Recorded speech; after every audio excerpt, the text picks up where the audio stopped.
Welcome, everyone. Thank you for being part of our webinar this morning. I know days are crazy and schedules are crazy as always, but we appreciate you taking the time. I think we just wanted to start out. I know Stephen usually takes over when Sierra is hosting with his questions. Stephen, do you want me to start, you to start?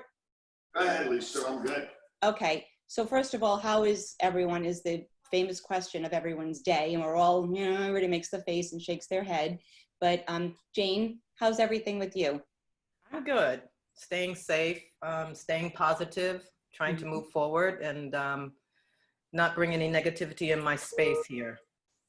That's nice. That's the way it has to be. John, nice to see you. Likewise, very good to see you. It's been a while. It's been a very long time, and we're not going to talk about the Patriots. We're going to just talk about real estate. I don't want to bring my cup back in for you, do it. It's okay. I'll leave you this one. So, John, how's everything been? You're good. Family's good. Work is good. I've been good. The family's very good. That's been the nice part of this whole experience, is spending a lot more time with the family. Work has been interesting. Obviously, a lot of questions around the real estate business and what we're doing right now. Mm-hmm. I think that's what we're today. What is it that you are doing? Anything different than what you have been, obviously? The same as everyone. What we're doing now, I mean, has become the new norm. 3-4 months ago, I think, if we were to have video chats or Zoom seminars, everyone would have been a little nervous. They were prepared for it. Now it's just like getting up and going to work. Mm-hmm. Every day we're either FaceTiming or we're Zooming with someone, participating in webinars or being on, like we are today, on a panel webinar. Do you think this is something that's going to continue once things get back to normal, webinars and just the way it's going to be from now on, just even easier way to communicate with people? How do you feel about that? I mean, we've all seen now that it's a lot easier. Look where our offices are. You guys are in Pompano, we're in Sunny House, which before we would go to meetings in person a lot more, but it's so much easier now to do this. And I think we've all learned business can be done in this way. Mm-hmm. And you're seeing a lot more participation. I was a participant in the webinar maybe 4 weeks ago, and it was Craig and Alex from IBSG, and Alex had said that there was almost 300 people on the webinar, which was amazing, because if you had that same thing in person in the sales center, you may get 20, 30, 40 people. So I think you're seeing a lot more participation in that manner. Mm-hmm. How do you both find showing property, meeting with potentials, having them feel comfortable, being able to show them what you want to show them via virtual? I guess I can answer that. Via virtual has been interesting. We've been doing that for quite some time, virtual showings, because we have people that come from all over the world that want to see properties depending on the level of property. And people do buy sight unseen, physically unseen. And, usually we'll put it into the contract contingent upon them seeing it. So we've been doing this all along in our industry as far as real estate is concerned. However, it's changing the game of real estate, because now it's going to be forever present until we get through this nightmare we're in right now. But, even with people physically coming to see it, we prep them prior to getting there. Because I have, families that have small children, and they want to make sure that, one, they're interested because they want the virtual video to go to them prior to that, and make sure they're interested in coming into the community and even liking the community, and not just looky-loos that we call them.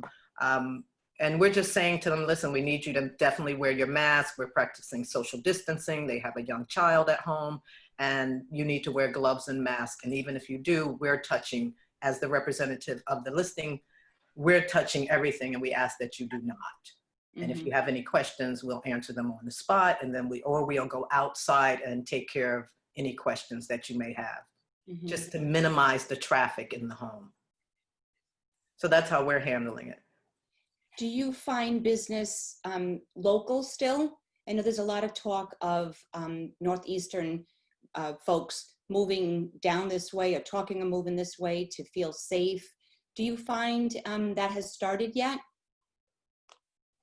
Well, there's a lot of conversations going on between the agents more so because people aren't feeling safe enough to travel as of yet. Mm-hmm. But there are a lot of conversations going on with agents sharing with each other that their clients are saying to them, once this is over, we're definitely coming down. Please send me, the virtual tours so I can see it. Some people have sold as of today with virtual showings. So it's something that's going to be practiced for quite some time. Mm-hmm. Mm-hmm.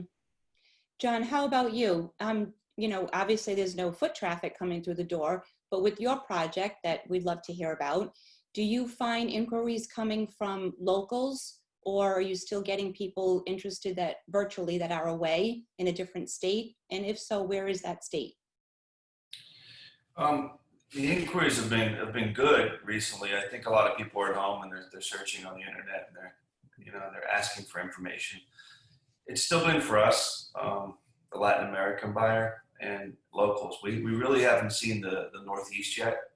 That's been everyone's been talking about New York and the epicenter and how it's going to drive people to South Florida, which may end up happening, but I haven't seen that yet. Mm-hmm. It's been consistent for us where it's always been, which is most of our business is 80% foreign. Most of that being represented by South America. Aurora has been, as we keep building, we're on the 14th floor out of 17 floors. And for those of you that don't know, Aurora is on 175th and Collins in Sunny Isles Beach. But as we keep building, the interest is getting a lot greater now. That's great to hear. Mm-hmm. Stephen, you've been busy. I've been back in the office now, second week. Where are your potentials coming from? Are they locals? Are they finding you website, virtually, videos, social media, word of mouth? What's happening with you? Well, as you know, Lisa, we never closed our doors. Mm-hmm.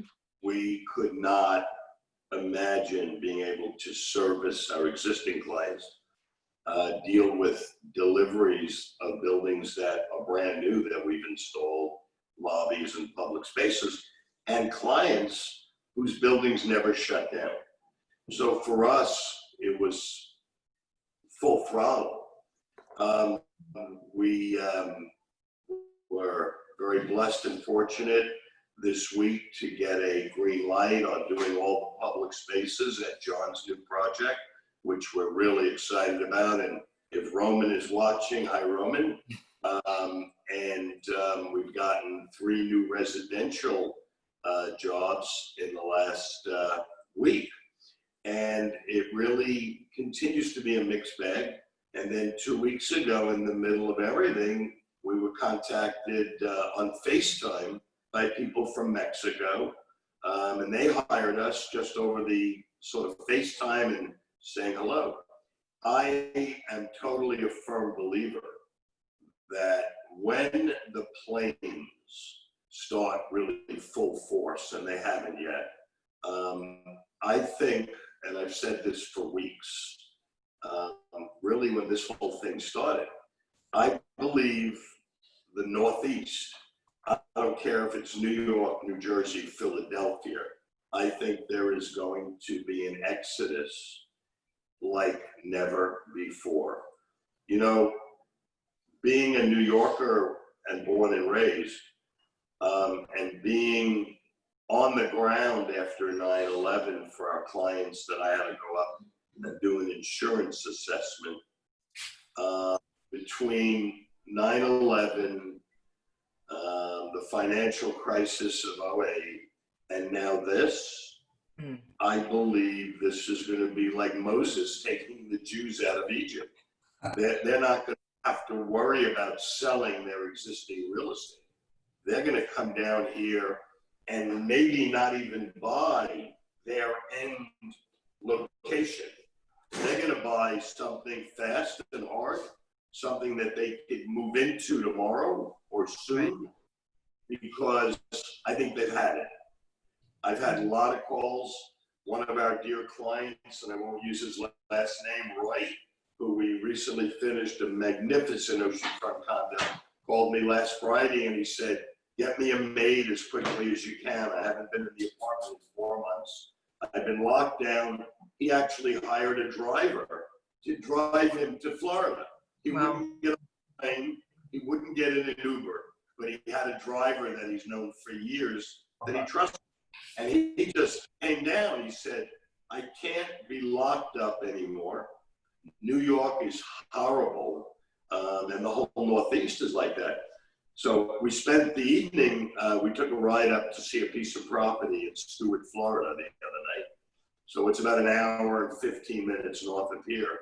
And he said, you know, I'm not wearing a mask, I'm not wearing gloves, and I'm not used to that now.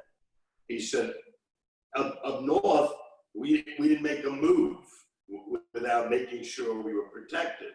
So, you know, I'm a firm believer, regardless, you can't run scared.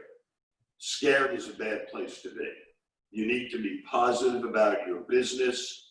You need to think about how to tweak the future, how to adjust. I believe the world changes from this COVID, the world. Retail business is going to change. People are going to look differently now after many businesses have had to work virtually because they had no choice. They're going to think differently about how much retail space they really need in the future, how much they really need to spend a square foot in the future, on and on and on. And I know that many of our clients and friends are being hit and hit hard. Rents aren't being paid for those of our clients and our developers who are big in the rental world. Retail space, my buddy Jeffrey is spending every day negotiating lower rents and deals not to have empty buildings. So I don't know that anybody isn't affected, even in a positive way. Medical companies that make masks and make gloves and make sanitizers and make medication, their business is booming. Delivery business is booming. You know, let's face it, Amazon is just, you know, the Goliath in the room. So at the end of the day, every business is going to change, and you really have to feel for many of the small businesses. They will not be around, unfortunately. Regardless of the government bailout for businesses, it was only short term, and yes, it helps, but it's not going to help people survive. In the world of development and real estate, I believe South Florida comes out on top continuously, and it continuously will. Well, it definitely is a trickle-down effect throughout the world as far as people are concerned with jobs, services, you know, retail, real estate. But I've talked to several people in different states like Chicago and LA, and they are doing business. And I no doubt we will definitely continue to do business. We're doing business, maybe not as much as we were. However, I think, you know, there will be a price drop, maybe 3 to 5% in the luxury market. And that's only because you'll have sellers, you know, playing the waiting game.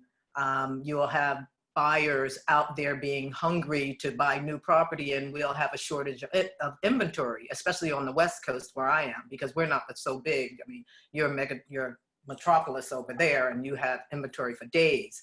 But will the luxury properties be on the market for these people that are coming? And I agree with you. I think we're going to have an influx of people from the north coming from every quarter, and especially Philadelphia, New York, you know, Washington. They're going to fly here because they've been stuck in the house. They live in small apartments, and even if they're in a 4,000 square foot condominium, a beautiful one in New York, they're still stuck inside, and they're still in a building. So there will be people looking for space, looking for outdoor space, because even though we've been on lockdown here in Florida, whether you're on the East Coast or the West Coast, we still live like normal people. We are outside, we're by our pools, we're on the golf course, we're playing tennis. We're just not gathering with so many people as normal. And now that the restaurants are open, that's going to be a little bit different for everyone also. Myself, I'm not going to those places. However, people are going, and the staff and the customers are wearing masks unless they're eating, not, you know, if they're not eating. And if they are eating, you know, they're taking them down, eating. And to me, I don't know if that solved the problem. I'm just not that person. But I do agree with you. There will definitely be an influx of people coming from every corridor of the Northeast. And they'll be coming soon because they're tired of being locked away. And especially if you're in a building, because you're even more cautious because you have people in transit. You know, not everybody stays home. Even when we were on complete lockdown, the roads were still kind of crowded. Mm-hmm. I agree, Jane, 100%, because I know I was up north for most of this, and, you know, it's cold. It's, you know, you can't go anywhere. You can't do anything. Here, at least, even if you know, get out of the car and you walk someplace, you can walk down, you know. You can walk, you can bike ride. If you can't get on the beach, you can still walk, and you can do something and go to a park and put your mask on. It's just different. And like you said, from all the webinars that I've been on, from marketing and PR and sales and real estate, everyone wants to get out. And if they're afraid to get on an airplane, it's not far to drive. They're going to get in the car for the summertime. And even though it's hot here in the summertime, it's no worse than the winters in the Northeast. They're going to do something just to get a change. Kids are out of school. What are they going to do with them? So everything being done still virtually, people can still work from wherever they are, as long as they have their computers or their laptops. And they're going to get in the car and they're going to go. So I find it to be a positive for us. And Stephen, you sent a letter to your staff yesterday, and I'd like to just share one line of it, where you said procedures have been modified in every industry, and acceptance of change can be a good thing. And I think, Jane, you said being positive. I think as long as everyone stays positive through all of this, and instead of looking at it as the new norm, look at it as a good norm. You know what I mean? This can be good. I mean, John, you said, I haven't seen you in a year, and I get to see you now. It's different to see somebody, even though you can't touch them and hug them and, you know, shake their hand, and you get to see them. You still have that bond and that connection. And I think it's a fabulous thing. I think people are learning to respect other people. With somebody had mentioned on a webinar yesterday, Duray from Duray Lee, and she said, you know, social corona shaming. And she said, if you want to wear a mask, wear a mask. And if you don't respect it. And I'm finding that people are learning to respect a lot of people that maybe they just would have ignored or, you know, turned their nose up to. And I think that's just wonderful. So absolutely. A lot of self-reflection too, Lisa. Right? It can be a great thing if we just embrace it and not fight it. Can't fight it because there's nothing we can do about it. So embracing it, I think, is just a positive, wonderful thing. No, John, tell us a little bit, because we could really spend an endless amount of time talking about the new world. Right. I respectfully say, fuck the new world. But wouldn't you? We need to move on. Right. We need to move on. No more kumbaya. The American people, lockdown, the American people will not run scared in the long run. Right. The news media can make you crazy. Doctors can make you crazy. You know, you hear, well, the American body and the immune system, it's not meant to wear a mask or gloves. You need to continue. So you can go out of your mind. You really can. You know, well, maybe it's China. Maybe this was purposely. Or you hear, you know, this is all political because of Donald Trump. You know what? All of that, who gives a shit? But the important thing that part is us. The important part is us. Is our community, our world, our businesses, helping those who really need the help now, the families that have no food, the people that are out of work and can't pay for gas. So we have a dual position. We have to bring our businesses and our companies forward the best way we can, working harder than ever, believe me when I tell you, and getting past it. Right, So then the other toss of the coin, we have to give back. right. Dual, yeah, definitely. We must give back. There's a I dual heard- mission here. I heard Oprah Winfrey this morning donated $12 million to different cities that she has lived in. Now, she lives on Fixture Island, for what I remember. She didn't give any money to Miami, but what the hell. In any Don't event, need any. Exactly. in any event, John, tell us about Aurora, size of units, price point. Sure. Listen, before I do that, what I saw this weekend, Stephen, you're always giving back, and I saw you handing out meals again in the charter Absolutely. school. You know, you do some great work with charity, and I commend you for that. Yeah. I watched Jerome Powell the other night on 60 Minutes. If you guys haven't seen that, go watch the interview. It's pretty good. Very substantial person talking about our economy. But the one thing he said is we have to help each other through this. Agree. I'll add that to what we just said. And I think that'll all help. But great interview if you have time to watch it. But there's, you know Aurora. what, John, I was just going to interject this. There's quite a few billionaires out there that are giving back and, you know, have the financial wherewithal to do that, you know, especially like Oprah and Frederick Smith. I mean, they're all giving back and helping the banks, some of them, not only the people. They're helping small businesses and banks come back.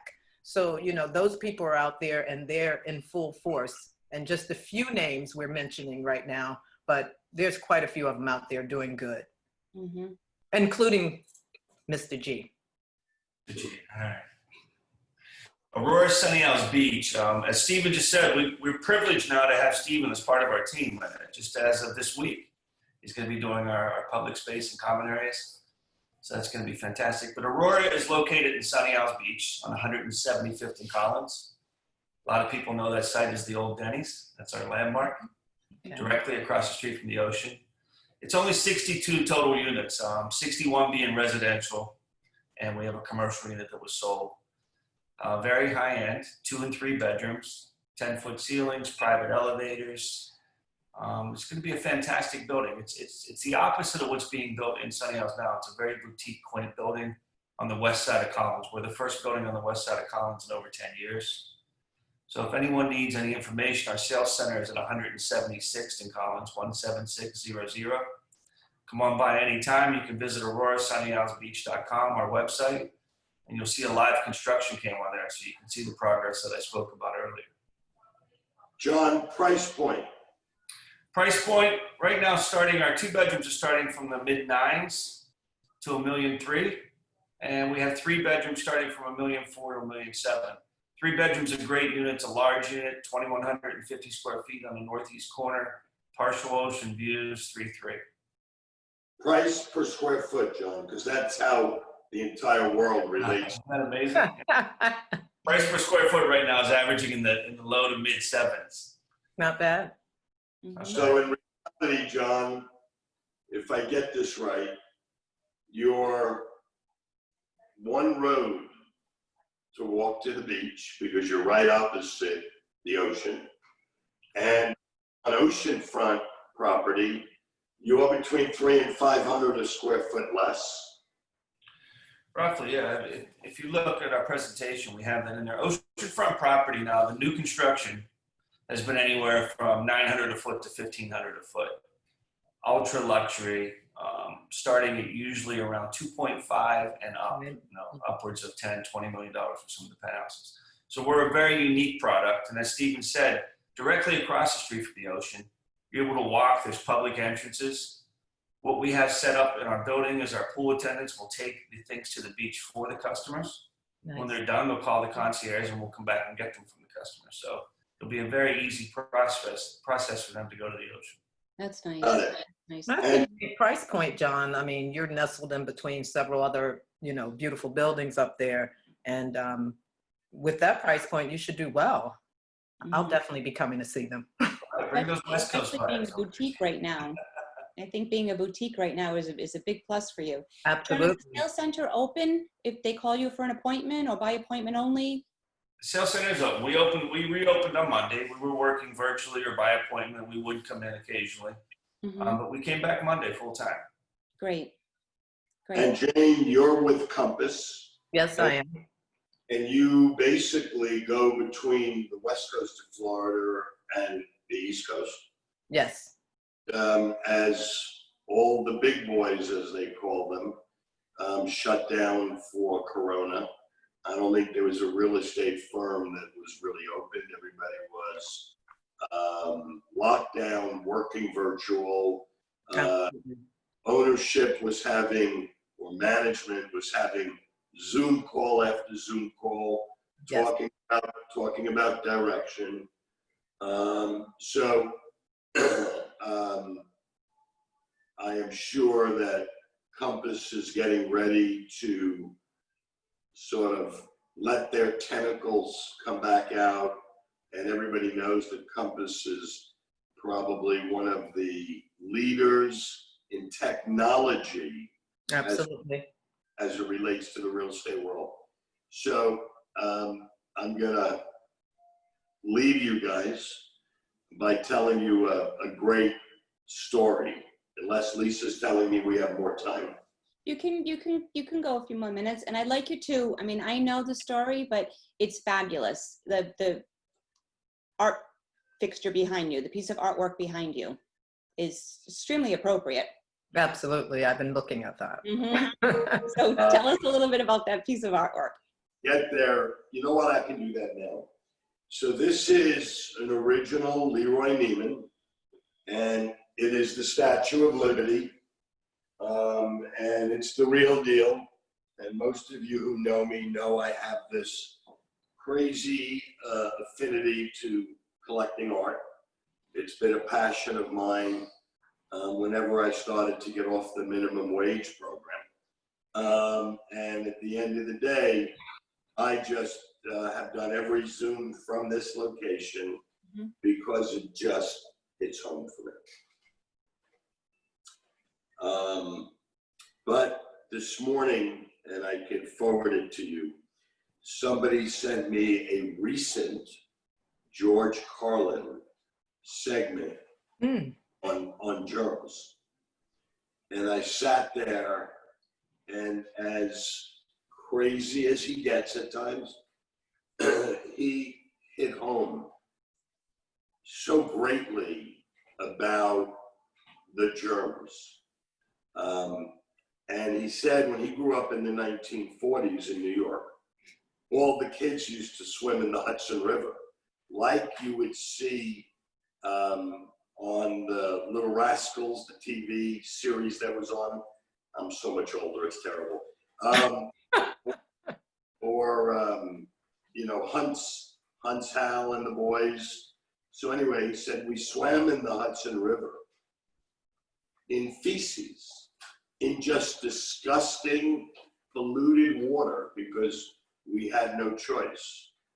And he said, none of us ever got sick because of our immune system building. But he did get, he's hysterical on this. And I really can't repeat because everybody will think I lost my mind. But he talks about germs. And he says, you know what I don't understand. He says a guy goes to death row and he's getting a lethal injection and they wipe down his arm with alcohol. He said, why? Do they not want to send him to hell with germs? Oh, at the end of the day, it makes so much sense. And I'm going to forward it to everybody because you'll watch it 5 times as I did because you laugh so hard at times. You don't want to miss anything. But I think the message that he really sent, if you really listen, is what I said earlier. You can't live in fear. You just can't. We are the most resilient country in the world. There will always be a new illness. There will always be, unfortunately, terrorists. We live in a world that's very different. I don't have to tell you, we all grew up. Did mom and dad lock the front door? No. Did mom and dad ever have they parked the car, they closed the door? Did you ever grow up where the front door had 17 locks and chains. Never. John, you're smiling. You're like, It just continues to Grew up in a change. small town. Right. Small town. Grew up on the farm, John. Somewhat, yeah.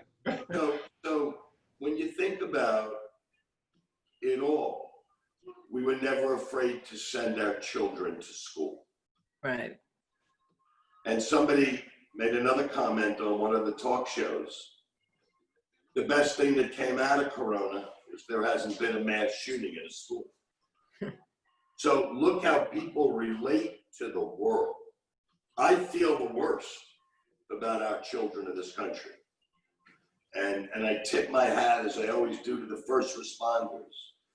But the teachers that are continuing to teach our children this way also deserve to have, you tip the hat and congratulate them for their efforts. Right. Or the Dean of Students 2 weeks ago that visited 800 graduating students. Absolutely.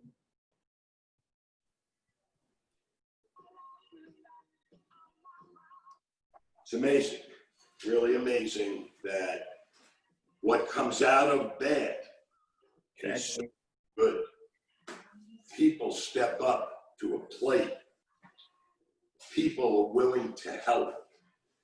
When you see these food lines and people donating their time with masks, with gloves, which I did, as you know, and you mentioned, and thank you, a week ago Friday. It is unbelievable because we are the greatest country in the world. I think a lot of perspective has come out of this, like you just talked about, Mm-hmm. whether it's through giving back or through being with your family, Absolutely. or realizing what we Well, I think prior to this. plus attorneys, John, are going to be really busy. Huh? And I think, there'll be a lot of alcoholics coming out of this as well. I speak to friends, at night, what are you doing? Sitting on my patio and I've got a bottle of tequila next to me and I'm just relaxing. Or a bottle of vodka. Wow. Or whatever. Everybody's sipping wine. And I can tell you one thing that came out of this for me. I could never retire. Never. And it's not about being home. It's about being non-productive. Absolutely. The thought of waking up in the morning and sitting home eating bonbons and watching television, I would rather get hit by a bus. Stephen, can I share a funny story? Yeah. It's about you. I mean, And I'm sure it'll be funny. like Stephen's very successful, we all know, but he doesn't stop. Lisa and everyone will tell you, he usually work at 6 a.m. But it was Friday night, I went to bed and my wife wakes me up at 2 a.m. and she says, your phone's going off. And I look over and it's Stephen texting me about business. Mm-hmm. He doesn't stop. And I don't think you'll ever retire, but that's why you are who you are. And I think it's fantastic. We had a good laugh about that. I texted back to him, okay, go to sleep. On behalf of Lisa and myself and the team of Wait, Stephen, I want to say one more thing to John because it agrees with that. John, it's funny that you say that, and I tell everybody when Stephen announces, I'm reachable 24/7 and my cell phone is on my business card, I immediately jump in because those who know me know that I'm a little outspoken and tend to say things sometimes that I shouldn't, like probably right now. And I say, just don't give him your cell phone number, because when he scrolls down his list at 4 or 5 in the morning, when I was in the gym, my phone was on vibrate. They came and got me off the treadmill and say, can you please fix your phone? I said, Stephen, please, just not at 5 o'clock in the morning. So for those that know Stephen, be very careful giving him your cell phone number because the man doesn't sleep. You know something? When the time comes, the man upstairs calls your number, you'll have plenty of time to sleep. That's how I look at it. Oh, yes, this is true. And we have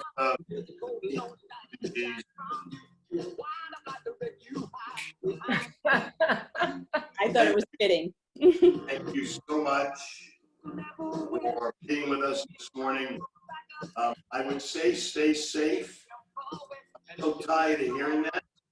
I'm just saying, have a great day.